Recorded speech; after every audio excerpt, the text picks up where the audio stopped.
Speaker, when this House rises, the government will have deliberately left crucial questions answered. On the $90,000 check, unanswered, on the $90,000 check, and the Prime Minister...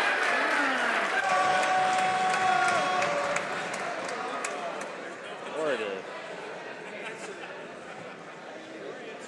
The Honourable Member for Papineau has the floor. We need a little bit of order. The Honourable Member for Papineau. The unanswered questions are as follows. What was the secret agreement? Will they release the correspondence? When did the PMO tell Mike Duffy not to cooperate with the Deloitte audit? But most of all, why? Hear, hear. What real reason did Nigel Wright give the Prime Minister for cutting that $90,000 check to Mike Duffy? The Honourable Minister of Canadian Heritage.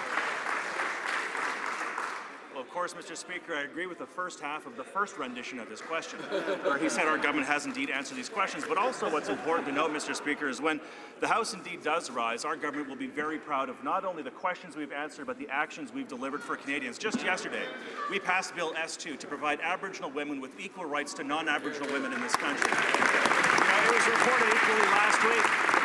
Great news for all Canadians. It was reported last week by Stats Canada. The Canadian economy has created over 1 million new jobs since the government started.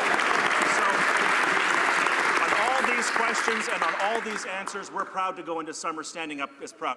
The Honourable Member for Papineau. Just more spin, Mr. Speaker, and bluster and blunder, not answers.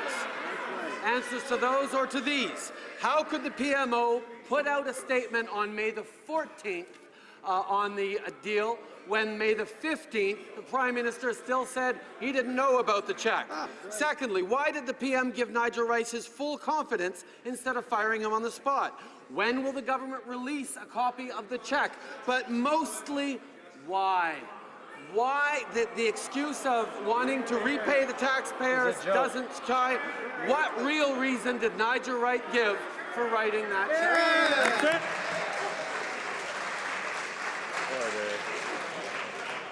Order. There's still far too much noise while members are putting the question, while ministers are answering. Members have to come to order. The Honourable Minister of Canadian Heritage. Of course, the real question is, can I have the last 30 seconds of my life back? Look, the leader of the Liberal Party puts forward a number of questions. Indeed, those questions have been answered by the Prime Minister directly and indeed by myself. But, we have our own questions for the leader of the Liberal Party. Does he still believe, for example, that Canadians who don't speak both of Canada's official languages are lazy? Does the Liberal Party leader still believe that the Senate should not be reformed because, quote, it benefits the province of Quebec? Does the leader of the Liberal Party still believe that it's okay for Liberal Senator Matt Harb to owe $50,000 back in payments that he took from taxpayers and be welcomed back as a Liberal member of their caucus?